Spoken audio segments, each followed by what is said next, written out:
घर से जब मैं निकला था तो आसमान में रोशनी थी। दरअसल महेश भाई ने अपनी शादी की 50वीं सालगिरह रखी थी। घसीटापुर के नाम के एक बड़ा ही ऊबड़ खाबड़ सा रास्ता, उसी को अभी मैं पार कर रहा था। रास्ता बहुत ही ज़्यादा ख़राब था।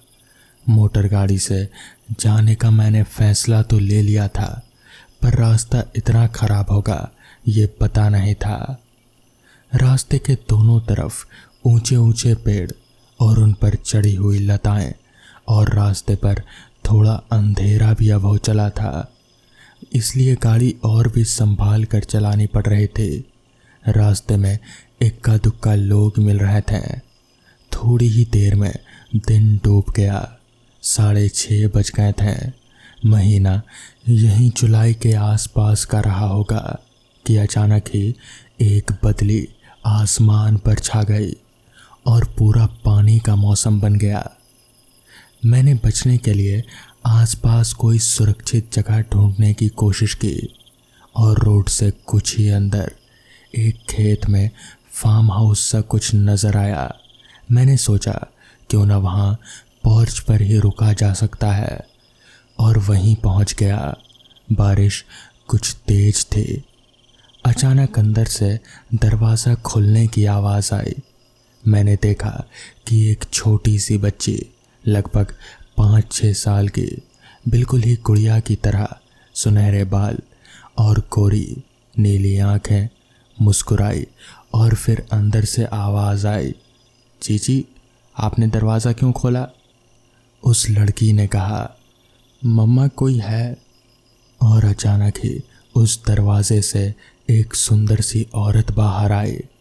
उसने मेरी ओर अजीब नज़रों से देखा और फिर बोली, जी आप। हमने आसपास की ओर इशारा किया, बारिश की ओर। वो समझ गई। फिर उसने मंद मुस्कुराया। हमने अपना परिचय दिया और बतलाया कि कहाँ जा रहे हैं। उसने सिर्फ इतना ही कहा कि मौसम ख़राब है और बारिश तेज होगी लगता है, बेहतर होगा रुकना और इंतज़ार करना। आप अंदर आ जाएं। मैं मकान के अंदर पहुंच गया। जाने कैसा सम्मोहन था उसकी आवाज़ में, और फिर सोफे पर बैठ गया। ड्राइंग रूम काफ़ी सुंदर सजा था। पुराने रईसों के जैसा माहौल में होने का एहसास हो रहा था।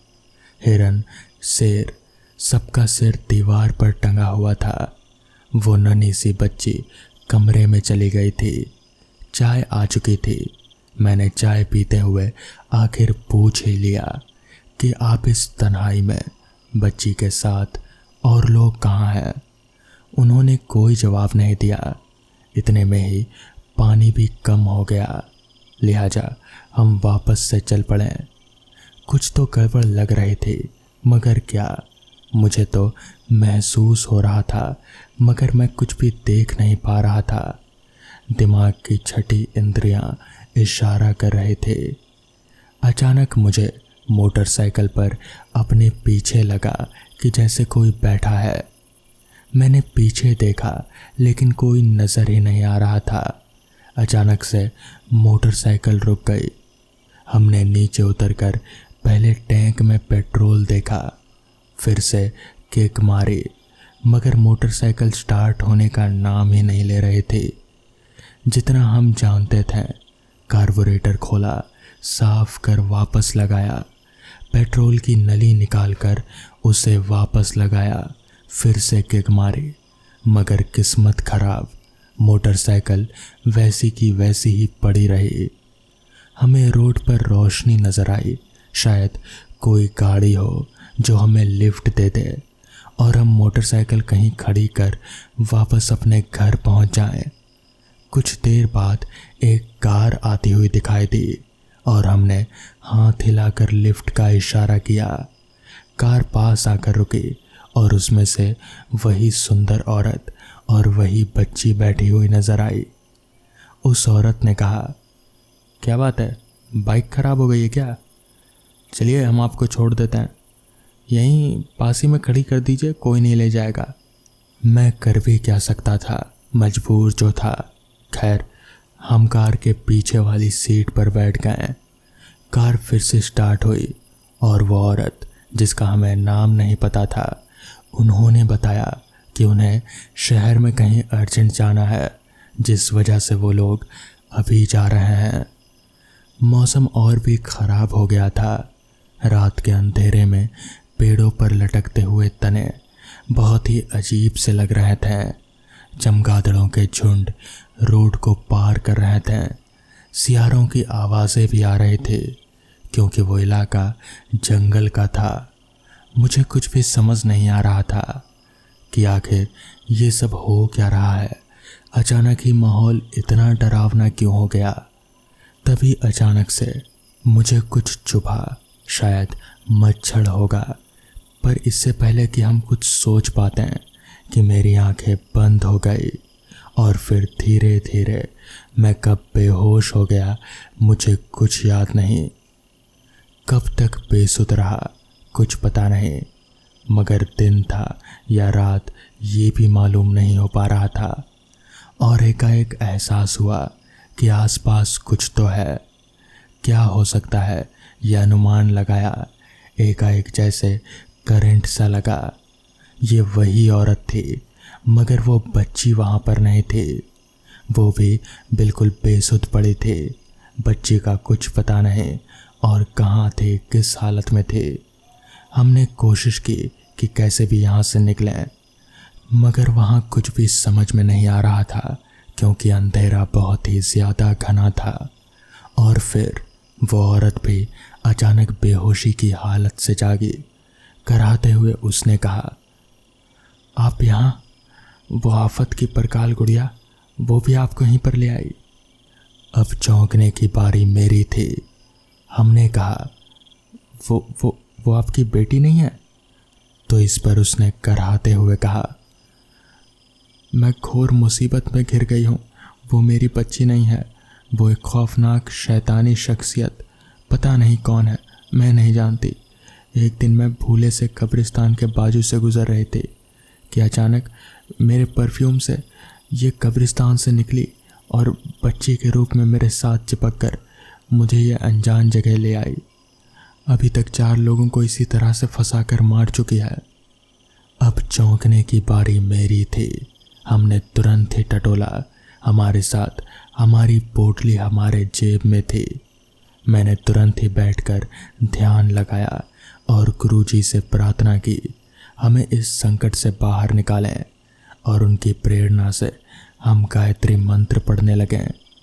अभी 1008 पूरे हुए ही उठे कि हमारी आंखों के सामने का अंधेरा छट सा गया और हमें उस खंडरनुमा घर का दरवाज़ा नज़र आया। हमने तुरंत ही उस औरत को लिया और उस दरवाजे पर पहुंचकर गायत्री मंत्र पढ़ते हुए हाथ लगाया तो वो एकदम से खुल गया और हम खंडरों में खड़े थे। अचानक से मौसम बदलने लगा, मानो तूफान आएगा। हम उस औरत को लेकर खंडरों में एक टूटे हुए मंदिर में घुसकर बैठ गए।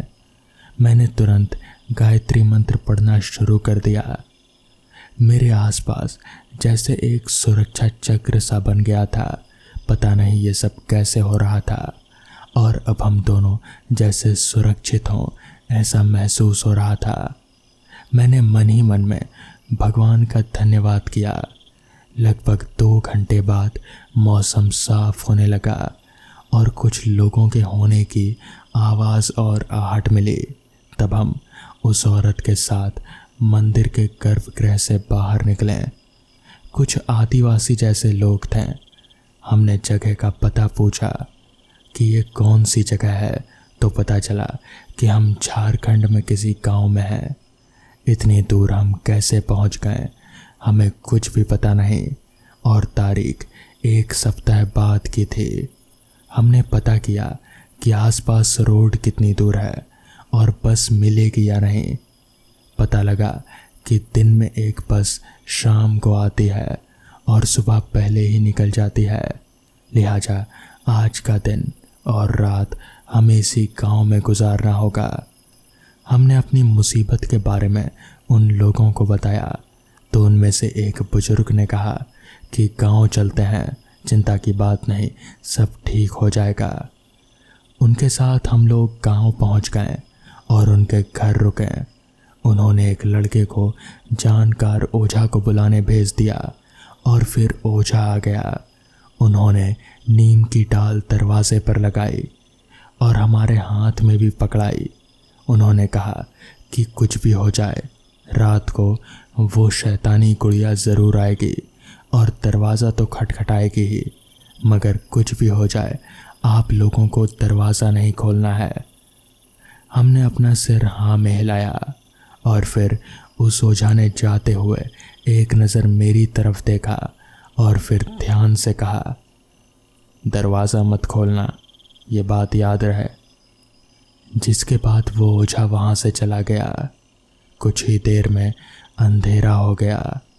मुझे और उस औरत को डर लग रहा था, मगर हम कुछ कर भी नहीं सकते थे। यही एकमात्र चारा था हमारे पास। हम लोग उस कमरे में दुबक कर बैठे हुए थे। थकावट के चलते नींद तो आ रही थी, मगर सोने में डर लग रहा था, इसलिए हम लोग किसी तरह से जागे हुए थे। मगर कहते हैं ना, नींद तो कांटों पर भी आ जाती है। हम लोग बैठे बैठे ही कब सो गए कुछ पता ही नहीं चला। अचानक हमारी नींद खुली तो दरवाजे पर बहुत ही ज़ोर से दस्तक हो रही थी। बाहर से वही बच्ची, उसी की आवाज़ आ रही थी और वो बार बार उस औरत को अपनी माँ बता रहे थे और दरवाज़ा खोलने के लिए बोल रहे थे। मुझे कुछ भी समझ नहीं आ रहा था कि आखिर वो बच्ची यहाँ तक कैसे आ गई। वो तो वहाँ पर थी ही नहीं। इसका मतलब ये कोई इंसान तो है नहीं, बल्कि ये कुछ और ही है। और जैसा कि ओझा ने बताया था कि दरवाज़ा मत खोलना, तो हमने ठीक वैसा ही किया। दरवाज़ा बिल्कुल ही नहीं खोला और नीम की डाल को हाथ में पकड़कर हम लोग रात भर उसी तरह बैठे रहे। वो दस्तक कुछ देर होती रही, फिर अचानक से बंद हो गई, मगर फिर भी हम लोगों ने दरवाज़ा नहीं खोला तब तक जब तक कि सूरज की किरण नज़र नहीं आई। सुबह होते ही हमने दरवाज़ा खोला, गांव वालों को पूरी बात बताई, जिसके बाद हम लोग बस पकड़कर वापस अपने शहर आ गए। उस दिन मेरी और उस औरत की जान तो बच गई, मगर कई दिनों तक वो बच्ची यानी कि वो गुड़िया बिल्कुल मेरे सपनों में आती रही और मैं कई रातों तक सो नहीं पाया। खैर, जिसके बाद धीरे धीरे सब कुछ नॉर्मल हो गया। तो दोस्तों, ये थी आज की पहली कहानी। तो चलिए बढ़ते हैं आज की दूसरी कहानी की ओर। इस समय रात के 12 बज चुके थे। सुल्तान को दूसरे शहर में अपने अब्बू के लिए दवा लेने जाना था। कुछ दवाइयों का इस शहर में टोटा पड़ गया था और जो थोड़ी बहुत मिल भी रहे थे, उनके दाम दवा विक्रेताओं ने बहुत बढ़ा चढ़ा कर लगा रखे थे। सुल्तान को लगा अगर पास वाले शहर से दवा ले आई जाए तो बहुत सस्ती पड़ेगी, क्योंकि उसके अब्बू की दवा बहुत लंबे समय तक चलनी थी। इसलिए वो आज सुबह ही लखनऊ निकल गया था। लखनऊ उत्तर प्रदेश की राजधानी है, तो वहाँ हर हाल में हर दवा मिल ही जानी चाहिए थी। दवा लेकर लौटते हुए काफ़ी रात हो चुकी थी। आधी रात होने को आई, इसलिए बस स्टेशन पर अब बिल्कुल सन्नाटा होने लगा था। दूसरे दिन डॉक्टर से मिलकर दवा दिखा लेंगे, ये सोचकर वो बस अड्डे से बाहर निकला। उसने साइकिल स्टैंड से अपनी साइकिल निकाली और घर के लिए आगे बढ़ने लगा। देर हो चुकी थी। वो इस समय तक थक भी चुका था और जल्दी से जल्दी बस घर पहुंचना चाहता था, जिससे वो आराम कर सके। इसलिए उसने आज शॉर्टकट वाला रास्ता ले लिया। उसे आराम के अलावा और कुछ नहीं सूझ रहा था। वो जल्दी जल्दी बस घर पहुंचकर सोना चाहता था। उसे ये भी नहीं पता था कि अभी बहुत कुछ होने वाला है। इस शॉर्टकट वाले रास्ते से होता हुआ एक छोटा रास्ता करीब 50 मीटर का बाईं ओर जाता था, जो आगे जाकर कब्रिस्तान में ख़त्म होता था। सुल्तान ने जब इस रास्ते पर जाने का तय कर लिया था तो उस समय उसके दिमाग में सिर्फ थकान से जल्दी छुटकारा पाने के लिए घर पहुंचने की जल्दी थी। उस समय कब्रिस्तान की बात उसे याद नहीं आए थे। जल्दबाजी में सुल्तान ने शॉर्टकट वाला रास्ता पकड़ तो लिया, पर जब आधा रास्ता पार हो गया तब उसे याद आया कि आगे कब्रिस्तान आने वाला है। जैसे जैसे कब्रिस्तान पास आने लगा उसके दिल की धड़कनें बढ़ गई। इस समय तक वो अपने घर और बस स्टेशन के बीचों बीच आधे रास्ते पर था, तो ना तो उसमें लौटने की हिम्मत थी और ना ही आगे जाने की हिम्मत पड़ रहे थे। उसे आगे जा रहे एक बारात के डीजे गाने की आवाज़ सुनाई पड़ी, इसलिए उसकी थोड़ी हिम्मत बंधी और अंततः उसने आगे जाने का फैसला ले लिया। फिर थकान नींद से मजबूर होकर साइकिल पर उसके पैर अपने आप ही उठे। तभी उसे एक सजा धजा आदमी उसकी तरफ ही आता दिखाई पड़ा।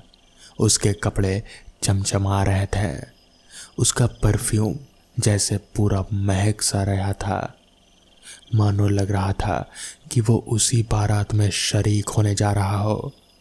उसने सुल्तान को देखा तो सुल्तान को रोक कर बोला, भाई तुम्हें कहाँ तक जाना है? अपनी साइकिल पर मुझे भी बिठा लो ना, बस आगे जा रही उस बारात तक छोड़ दो।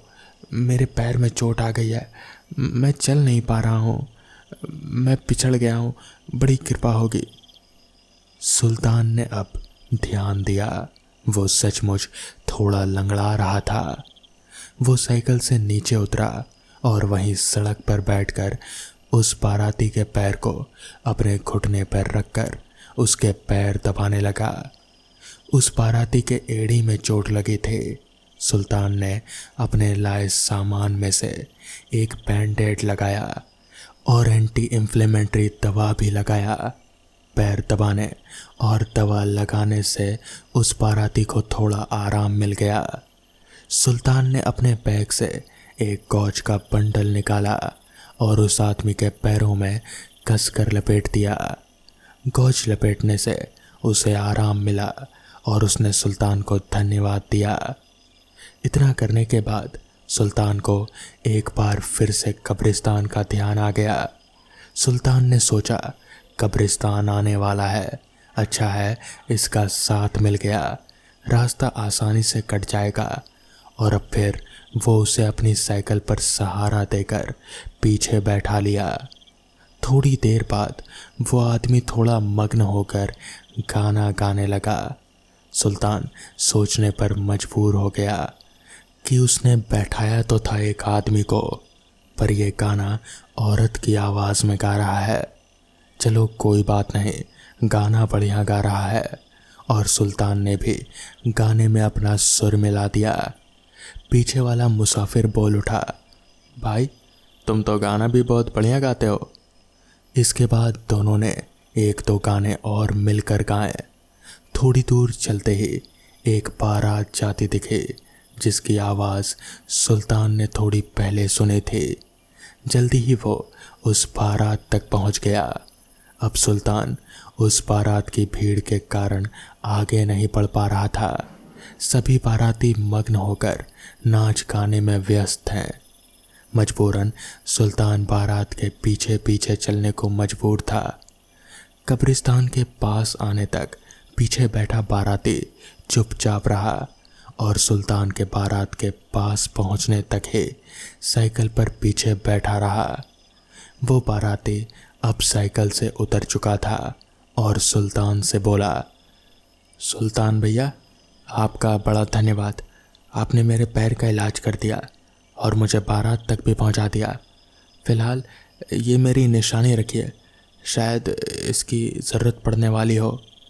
अरे कैसी ज़रूरत, देख लेना, ज़रूरत का क्या, कभी भी पड़ सकती है। मुझे आपकी मदद करके खुशी मिलेगी। मदद? कैसी मदद? पर मेरा नाम कैसे मालूम हुआ?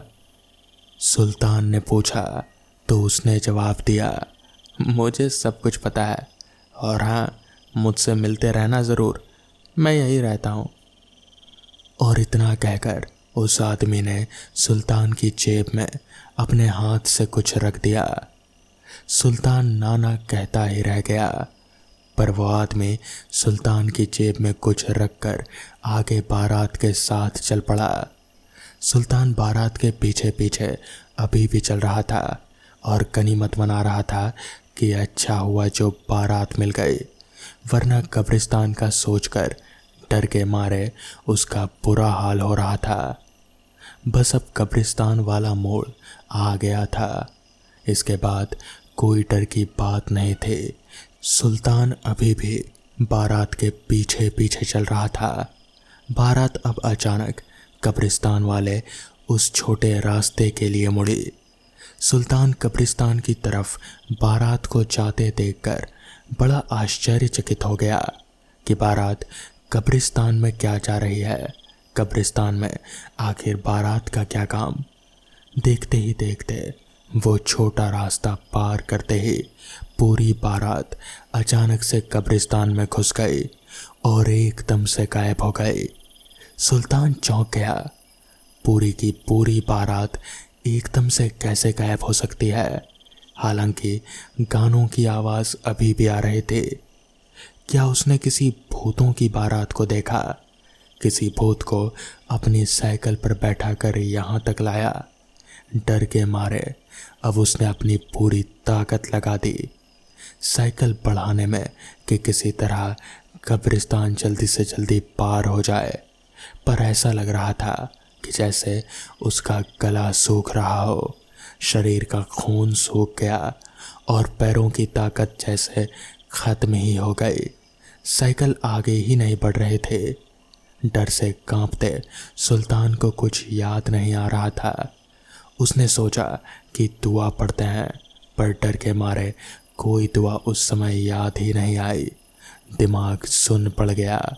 सारी दुआएं एकदम से भूल गया। बस उसके मुंह से मुश्किल से अल्लाह अल्लाह ही निकल पा रहा था। वो जड़वत हो चुका था और थोड़ी देर में अल्लाह अल्लाह रटते रटते उसका डर कुछ कम हुआ और जल्दी ही वो अपने घर की सड़क तक भी आ गया। घर आकर सुल्तान थरथराते शरीर के साथ ही पहले अपने अब्बू का हाल चाल लेने गया, पर डरते कांपते देखकर अब्बू ने भी पूछा कि क्या हुआ, ऐसे कांप क्यों रहे हो? पर सुल्तान ने सिर्फ थके होने की बात कही। फिर जल्दी से कपड़े बदले और भूख और डर खत्म करने के लिए चाय बनाई और 2 स्लाइस ब्रेड की निकाली। चाय के साथ ब्रेड खाया। जब बेड पर सुल्तान लेटा तब आज रात की बात सोचते हुए कब उसकी आंख लगी उसे होश ही नहीं आया और वो खर्राटे मारते हुए सो गया। दूसरे दिन जब वो सोकर उठा तो सिर पर थोड़ा दर्द था। फ्रेश होने के लिए उसने चाय बनाई और बीती रात की घटना के बारे में सोचने लगा। क्या सचमुच उसने भूतों की बारात देखे थे? फिर तो जो बाराती उसकी साइकिल के पीछे बैठा था वो भी भूत ही रहा होगा। उसे झुरझुरी हो आई। उसने उस भूत के साथ मिलकर गाना गाया था। फिर उस भूत ने जाते जाते अपनी निशानी के तौर पर उसकी जेब में कुछ रखा था। क्या रखा था? सुल्तान जल्दी से उठा और अपनी शर्ट देखने के लिए सोचा। सुल्तान पिछली रात की बात याद करके उस भूतिया बारात के बारे में सोचने लगा। उसके साथ साइकिल पर बैठा हुआ बाराती रात में तो नहीं पर अब खौफनाक लगने लगा था। भूतों से भिड़ंत की बात अब भी वो किसी के साथ साझा करना चाह रहा था। फिर उसे उस भूत की कही बात याद आई कि कभी भी मदद की ज़रूरत हो तब बताना, उसे मदद करके खुशी मिलेगी। क्या भूतों में भी मदद करने की सहायता होती है? उसने तो सिर्फ भूतों के खौफनाक होने की ही बात सुनी थी। उस भूत ने उसकी जेब में अपनी निशानी के तौर पर कुछ भी रखा था जिस पर अभी तक सुल्तान का ध्यान नहीं गया था। क्या रखा था जेब में, सुल्तान ने सोचा। फिर तुरंत ही ये बात भी दिमाग में आई कि भला भूतों के पास क्या ही हो सकता है जो वो देंगे। फिर भी सुल्तान का दिल हो आया कि चलो एक बार शर्ट की तरफ चेक कर ही लेते हैं। इतना सोचकर सुल्तान ने अपनी शर्ट उठाई और शर्ट पर कुछ भारी सा उसे लगा। उसने जेब में हाथ डाला। उसके आश्चर्य की सीमा नहीं रही। उसके हाथ में कोयले के 5 टुकड़े थे। ये कोयले उस भूत की मदद करने के लिए उसके लिए एक इनाम था। उसने कोयले जेब से बाहर निकालने चाहे, पर जैसे ही उसने कोयलों को बाहर निकाला, वो 5 कोयले के टुकड़े 5 सोने के चमचमाते सिक्कों में तब्दील हो गए। सुल्तान की आंखें चमक उठी। उसने एक प्लेट उठाई और उस पर सिक्कों को रख दिया।